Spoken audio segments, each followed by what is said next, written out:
of Psalms 89 verse 28. నేటి దిన ధ్యానము కొరకై వచనము కీర్తనలు 89:28 వచనము. My covenant shall stand fast. నా నిబంధన అతనితో స్థిరముగా నుండును. As per the title of this Psalm 89, ఈ యొక్క 89వ కీర్తన యొక్క శీర్షిక మనం చూస్తే, it is written by Ethan the Ezrahite. ఎజ్రాహీరుడైన ఈతాను రచించినది. He was one of the topmost intelligent people of that day. ఆ దినాన్న అతి ఉన్నతమైన తెలివితేటలు కలిగిన వారిలో ఆయన ఒకడు. In his intelligence, he was considered to be a little lower than King Solomon.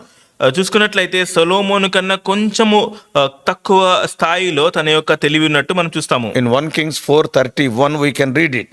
మొదటి రాజులు 4:31 వచనంలో అది మనం You చదవగలుగుతాము. can read it later. మనం తర్వాత చదువుకోవచ్చు. As per the Jewish arrangement, this psalm is the last psalm in the third section of the book of Psalms. ఆ యూదులు ఏ విధంగా అయితే ఆ కీర్తన గ్రంథాన్ని వారు విభాగించారో చూసుకున్నట్లయితే ఈ కీర్తన 3వ భాగంలో చివరి కీర్తన. The content of this psalm looks like the utterance of a believer in the presence of great national disaster and defeat. ఈ యొక్క కీర్తన యొక్క విషయాలు లేకపోతే ధ్యానిస్తే మనకేమర్థమవుతుందంటే, ఒక విశ్వాసి ఒక దేశానికి వచ్చిన గొప్ప సమస్య లేకపోతే ఉపద్రవము పరిస్థితుల్లో తను మాట్లాడిన మాటలు లాగా మనకు అనిపిస్తుంది. Pleading with his God to remember his covenant and help and deliver them.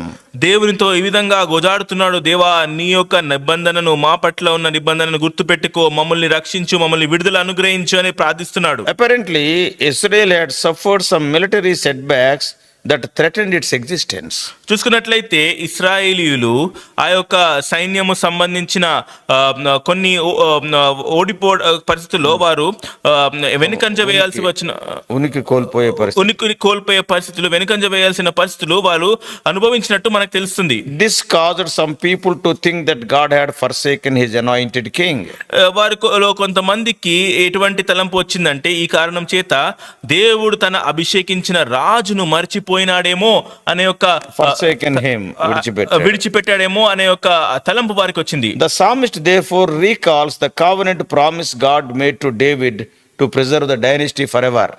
ఇక్కడ కీర్తనకారుడు ఈ సమయాల్లో దేవుడు దావీదుతో చేసిన నిబంధనను తిరిగి గుర్తు చేస్తున్నాడు, తద్వారా ఆ యొక్క రాజ్యము సదాకాలం ఉంటుంది అని. Before speaking further of the covenant, ఆ నిబంధన గురించి ఇంకా ముందు మాట్లాడక మునుపు the psalmist praises God for his majesty and greatness. దేవుని యొక్క ఆ యొక్క ప్రభావము, ఆయన యొక్క గొప్పతనాన్ని గూర్చి ఆ కీర్తనకారుడు దేవుణ్ణి ఆరాధిస్తున్నాడు. None among the multitudes of glorious heavenly beings can compare with him. ఆ యొక్క పరసంబంధమైన ఆ జీవులు ఎటువంటివి కూడా ఆయనతో పోల్చి చూడలేము. On the earth also he is all powerful. ఆ భూమి మీద కూడా ఆయన అత్యున్నతుడు. And he is crushing his foes. ఆయన శత్రువులను ఆయన అణిచివేస్తున్నాడు. And working wonders and administering justice. అద్భుతములు చేస్తూ న్యాయ విధులు ఆచరిస్తున్నాడు. So God is all powerful. మన దేవుడు సర్వశక్తిమంతుడు. This one is the God of the people of Israel. ఈ దేవుడు ఇశ్రాయేల్ ప్రజల యొక్క దేవుడు. He is their glory, their joy and their strength. ఆయనే వారి యొక్క మహిమ, వారి యొక్క ఆనందము, వారి యొక్క శక్తి బలము. He is the one who gave them their king. ఆయనే వారికి రాజును అనుగ్రహించినాడు. The psalm magnifies the faithfulness of God. ఈ యొక్క కీర్తన దేవుని యొక్క విశ్వాస్యతను హెచ్చిస్తుంది. 7 times in Psalm 89, 89వ కీర్తనలో 7 సార్లు you find the writer talking about God's faithfulness.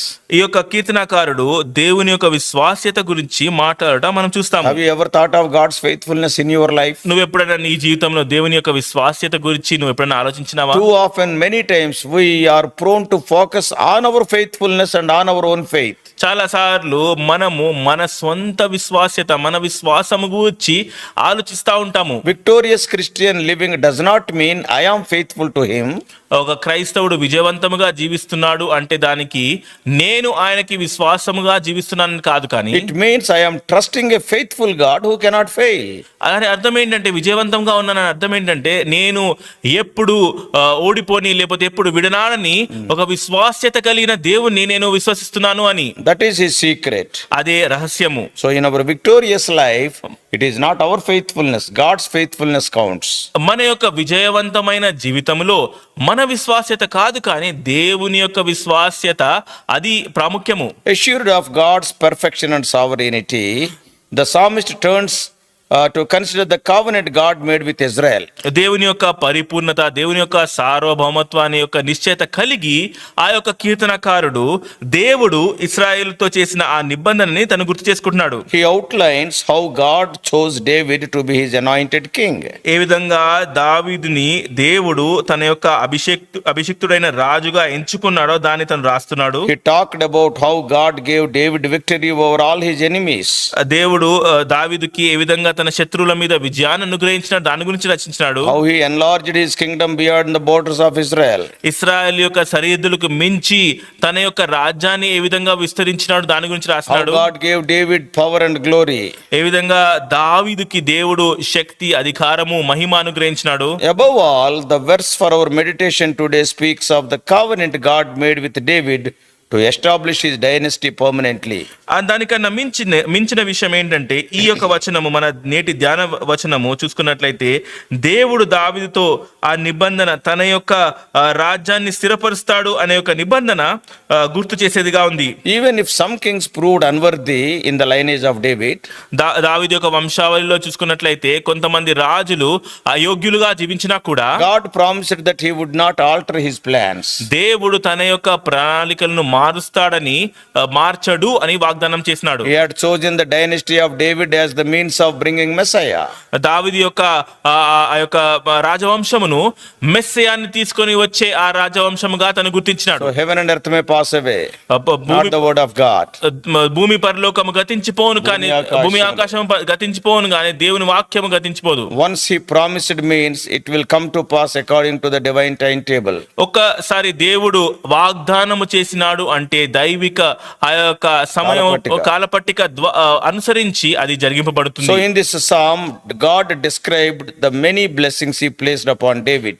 ఈ కీర్తనలో దేవుడు ఆ యొక్క ఎంతో అత్యధికమైన ఆశీర్వాదాలు, దావీదు మీద ఉంచిన ఆశీర్వాదాలు వివరించినాడు. And he is the man of God's own heart. ఆయన దావీదు దేవుని యొక్క హృదయానుసారుడు. I want to name few of the blessings.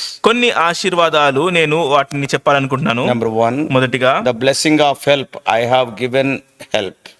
అది ఏంటంటే సహాయము చేసే ఆ ఆశీర్వాదము, నేను నీకు సహాయం అనుగ్రహిస్తాను. And secondly, రెండవదిగా the blessing of exaltation. I have exalted. నేను నిన్ను హెచ్చిస్తాను, నేను నిన్ను హెచ్చిస్తాను అనే ఒక ఆశీర్వాదం. Thirdly, మూడవదిగా the blessing of election. One chosen from the people. ఎన్నిక అనే ఒక ఆశీర్వాదము, ఆ ప్రజలలోంచి ఎన్నిక చేయబడిన ఒక వ్యక్తి. Fourthly, నాలుగవదిగా the blessing of anointing. That is, I have anointed him. అభిషేకము తో వచ్చే ఆశీర్వాదము, నేను నిన్ను అభిషేకించినాను అనే మాట. ఐదవదిగా the blessing of security.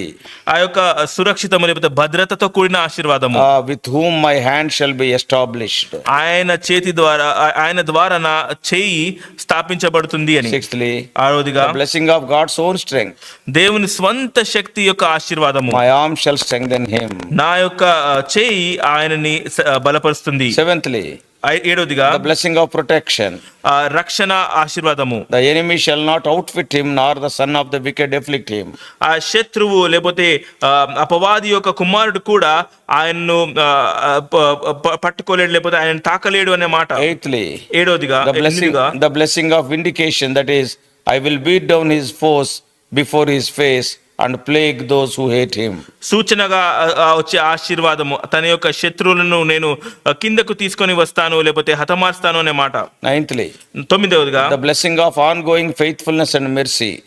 ఎడతెగని ఆ యొక్క విశ్వాస్యత, అదే విధంగా కనికరంతో కూడిన ఆశీర్వాదము. My faithfulness and my mercy shall be with him. నా యొక్క కనికరము, నా యొక్క విశ్వాస్యత ఆయనతో ఉంటుంది. Tenthly, పదవదిగా the blessing of exalted strength. హెచ్చింపబడిన బలము అనే ఆశీర్వాదము. In my name his horn shall be exalted. నా నామమున ఆయన యొక్క ఆ శృంగము హెచ్చింపబడుతుంది. More important than any crown was the fact of being anointed. ఈ యొక్క ధరించే ఏ కిరీటము కన్నా ఆశీర్వదింపబడినాడు, అభిషేకింపబడినాడు అనే మాట ప్రాముఖ్యము. and so set apart for a sacred office. ఒక పరిశుద్ధమైన ఒక ప్రత్యేకమైన పని కొరకై ప్రత్యేకించబడినాడు అనే మాట. In due course, ముందున సమయంలో the same name is given to Messiah or Christ. అదే పేరు, అదే బిరుదు మెస్సయాకి, క్రీస్తుకి ఇవ్వబడింది. Christ means anointed.